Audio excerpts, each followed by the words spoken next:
Hello. आज के इस क्वेश्चन में हम डिस्कस करने जा रहे हैं IIT JEE advanced 2025 mock test question number 10। देखिए क्वेश्चन क्या कहता है। If the vertices of a polygon is given by the equation x to the power 7 plus x to the power 6 plus x to the power 5 plus x to the power 4 plus x power cube plus x square plus x plus 1 equals to 0 in complex way, and if area of the polygon is a root b plus c upon then find the value of a plus b minus c plus d। आइए इस question को हम लोग देखते हैं और कैसे करेंगे। ठीक, अब देखते हैं हम लोग यहाँ पर। देखिए solution is 1 plus x square plus x cube up to x to the power 7 is equal to 0। इसका मतलब है, देखिए ये जीपी है तो इसको मैं ऐसे लिख सकता हूँ x to the power 8 minus 1 upon x minus 1 equal to 0। So x to the power 8 minus 1 equals to 0. The x to the power 8 is equal to 1, right? अब देखिए हम लोग क्या करते हैं, x is equal to 1 to the power 1 by 8। इसका मतलब ये हुआ कि cos 2 pi by 8 n plus iota sin 2 pi k by 8। यहाँ पे भी देखिए k होगा, इट इज k। तो हम लोग क्या देखते हैं यहाँ पर कि हमारे पास ये बन गया है cos 2 pi by 8 plus iota sine 2 pi by 8 whole to the power k। So x is cos pi by 4 plus iota sine pi by 4 to the power k। अब हम लोग मान लेते हैं कि let alpha is equal to cos pi by 4 plus iota sine pi by 4। तो हमारे पास क्या क्या रूट्स निकलते हैं, देखिए के की वैल्यू में 0 1 2 3 से लेकर के 7 तक जाऊंगा।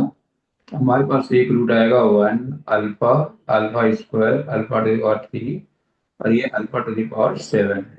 लेकिन ये 1 को हम नहीं लेंगे क्योंकि ये रियल रूट है और जो इसका रूट नहीं है ये एक्सट्रेनियस रूट है। तो हम लोग का जो रूट है वो ये है। Our actual root is alpha, alpha square, alpha to the power 3, alpha to the power 7। अब इस रूट को अगर हम लोग यहाँ पे प्लॉट किया जाए, देखिए क्या मिलता है हमें। देखिए अब हम अगर रखते हैं यहाँ पे 0, पहला रूट है आपका 1। इसी तरह से एक दूसरा आएगा, तीसरा, चौथा, पांचवा, छठा, सातवां। तो देखिए कुछ हम ऐसे बना रहे हैं, ये 8वां। तो हमारा एक ये बनता है ना पॉलीगन। क्योंकि मैंने एक रैंडम बनाया है, पॉलीगन प्लॉट किया नहीं है, एक रैंडम बनाया है। तो आप देख सकते हैं कि 1 2 3 4 5 6 7 ऑक्टेगन बन रहा है। ठीक है, अगर मैं इस पॉइंट को मान लो A1, इस पॉइंट को मान लो A2, इस पॉइंट को ले लूं मैं A3, इस पॉइंट को ले लो मैं A4, ये है A5, ये A.6 है, ये A7 है, A8 है। अब देखिए ये जो A1 है ये हमारा पॉइंट नहीं है। तो हमारा जो एक्चुअल पॉलीगन बन रहा है वो ये बनना, देखिएगा एक तो ये है, ये ये और ये है, ये है।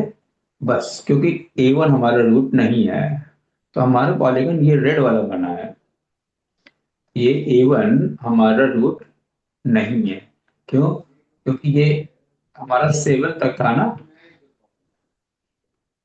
x plus 1 equal to 0।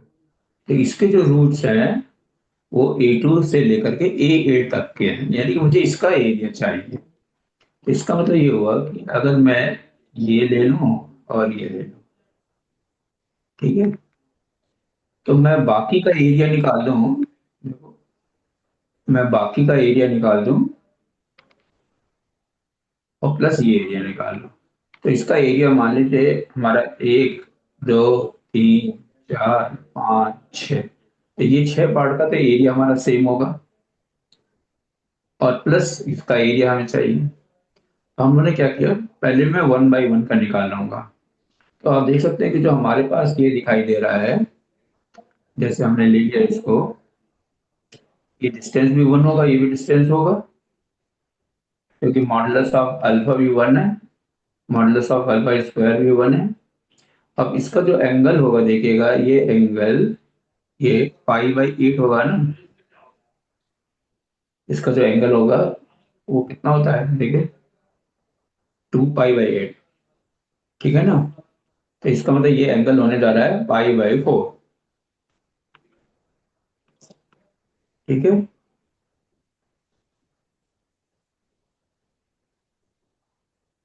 हाँ, मुझे ये देखना है कि ये एंगल कितना होने जा रहा है, ठीक।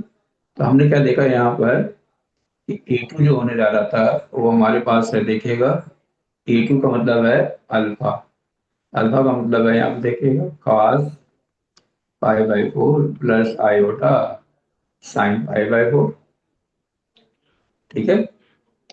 अब इसी तरह से जो A3 था वो क्या था, अल्फा स्क्वायर था, तो ये हो जाएगा cos पाई/2 प्लस आयोटा साइन पाई/2, तो ये कितना निकल के आ गया था, आयोटा। और इसको अगर हम लोग देखते हैं तो ये क्या निकल के आता है देखिएगा, 1/√2 प्लस आयोटा 1/√2, ठीक है। तो ये हम लोग देख लिए जैसे कि 1 प्लस आयोटा/√2, और जो एक भी आया है दैट इज आयोटा आया है, तो मैं इस एंगल को निकाल लूं, आया ना। तो हमारे पास 2 पाई को हमने 8 इक्वल पार्ट्स में डिवाइड कर दिया था, ठीक है। तो ये एंगल हो गया कितना, पाई/4, और ये एंगल कितना हो जाएगा देखिएगा, 90 डिग्री, आया ना। 2 पाई को पाई/8 से हमने किया था, कोई दिक्कत। अब हम लोग क्या करने जा रहे हैं, देखिए इसका एरिया मैं निकाल रहा हूँ। तो 7 एरिया ऑफ O(A2)(A3), तो हमारे पास फॉर्मूला होता था ना, क्या, half of O(A2) into O(A3) into sine in between this angle, तो this is going to be पाई/4, तो 1/2। अगर मैं ये लेता हूँ तो इसकी वैल्यू 1 आती है, इसकी वैल्यू 1 आती है, और ये क्या हो जाएगा, 1/√2, ये क्या हो जाएगा, 1/2√2। तो अब एरिया इस पोर्शन का हम लोग हैं, तो एरिया ऑफ ऑफ ऑल 6, कौन कौन से 6 देखिएगा, ये वाला, 1, 2, 3, 4, 5, 6, ये हो जाएगा 6 × 1/√2, तो this is going to be 3/√2, या 3√2/2, ठीक। अब इसका हम एरिया निकालें, तो इसका एरिया निकालने का जो हमारा फॉर्मूला है, डेल्टा 2, इसको मान लिया हम लोगने डेल्टा 1 ले लिया, तो डेल्टा 2 क्या होगा देखो, हाफ बेस इंटू हाइट, 1 × 1, कितना आ गया, 1/2। तो total area is 3√2/2 plus 1/2, so this is 3√2 plus 1/2। तो अगर हम इसको कंपेयर करके देखिएगा, A√B प्लस C/D से हमें क्या मिलता है देखिए, हमें मिलता है A की वैल्यू 3, B की वैल्यू 2, C की वैल्यू 1 और D की वैल्यू 2।